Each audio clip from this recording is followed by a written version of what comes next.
I've never actually made a video about this, but today I'm going to try. So I am going to cast this face in alginate and then pour wax into the mold, and that's how I'm going to get my wax face. So I just mixed up my alginate, and with this stuff, the colder the water, the slower it sets, and the warmer the water, the faster it sets. I used cold water today because I wanted a little extra setting time.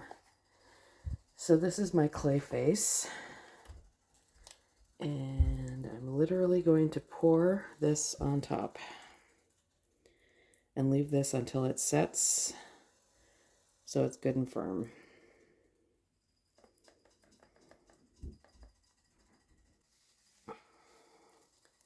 So right here is where my nose is, and that's the highest part. So I wanted to build this up just a little bit. Another reason I used cold water, because I wanted a little extra time to set, but I want to give that a little more height because when I turn this out, it's going to be upside down, and then I want to make sure I have enough room to fit the nose.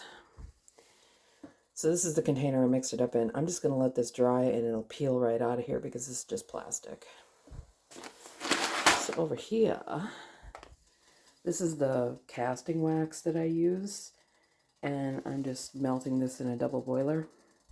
So here's some that's already hardened, and I'm just going to wait for this to melt, and then I'll add this. This is the kind that I use, and I've been using it for a long time. It's really easy.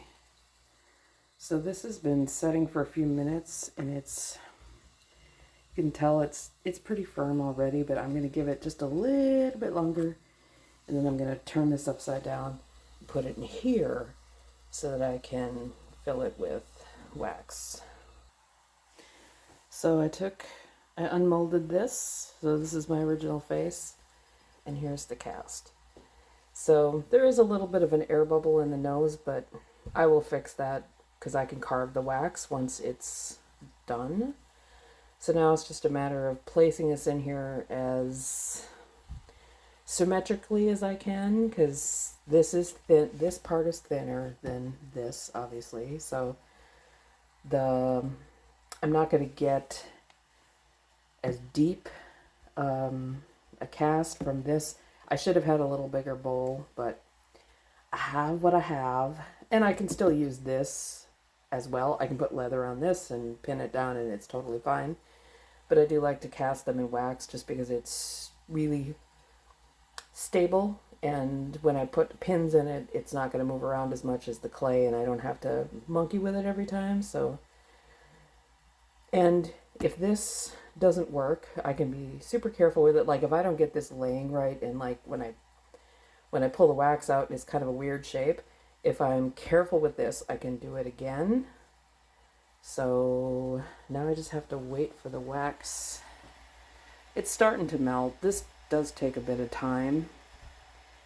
So I usually have this boiling, not boiling because it's a double boiler, so the water underneath is boiling, but you only want this to be just melted and then you pour it in. So I let this sit until it's good to go, and that's why I do the other thing first, because this takes longer. And I also want to make sure I have enough to completely cover that. I don't want to do it in steps because then it gets these weird ridges on it. So I want this to be completely melted before I throw it in the mold. Another thing to keep in mind is you can cut this pretty easily with a knife. I trimmed it just a little because there were some odd places. But this needs to be kept not wet, but it can't dry out. If I just leave it sit here, it's going to completely dry out, and then I'm not going to be able to get the wax in. So I'm going to put a cover on this until my wax is ready to be used. I am by no means an expert in any of this. I've just been muddling through this through the years, so this is just experimentation and what has worked so far. So this particular brand of casting wax I've been using for a really long time. I've also used and I don't remember the name of it, but I've used some that's blue, and they both work really well, but this one's a little harder than the blue. The blue one, when I push pins into it, it's a little softer, which makes absolutely no difference, but I find that once I've cast in this one, the final form is less easily damaged, and they're just a tiny bit more durable, but I'll have to look up the name of the other one too, because that one works fine. So I added a little bit more, and this is still melting. This does take some time. Over the years, I've used this old nasty gross looking double boiler because it's just melting wax, and I've gotten weird little particles in there, and I don't care because nobody sees this but me, well, and now you, but it just sits in my studio. So like if it's got weird little, I don't even know what that is, I think it's like from the pot or something, but like if I was to show this in a gallery or something, yes, that'd be different, but this is just a tool, so I don't mind if it's got debris in it. Somebody asked me a question on a different video about the firmness of the clay, like do I use super soft clay if I'm putting leather on it? And the answer is no. So this has been, I haven't let it completely just sit out, but I've had this loosely covered for, I'd say about the 4 days that I've been working on it. So it's definitely at a firm stage. I don't want it super soft because then when I start pushing pins into it, it's going to distort. So this is not quite leather hard. If this would be nowhere near like ready to fire, but it's just at a firm stage. So it's just for my purposes. So like I don't go by any of the ceramics rules because I don't fire any of the clay. I just reuse it. So like once, if I decided I want to use this piece of clay, I would just put water all over it and let it soften again because I reuse my clay. But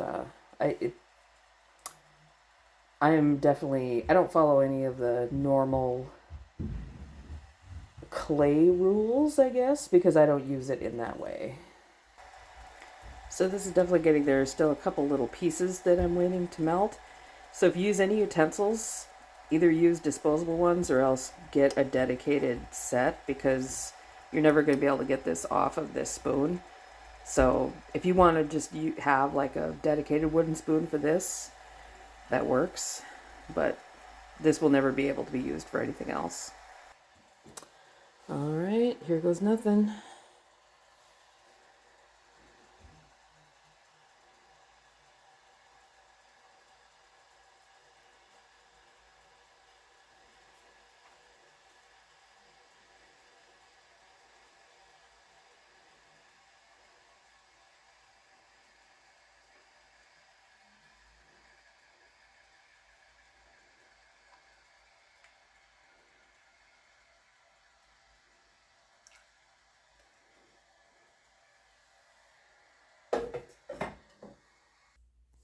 So at this point, it's just gotta sit here until it hardens.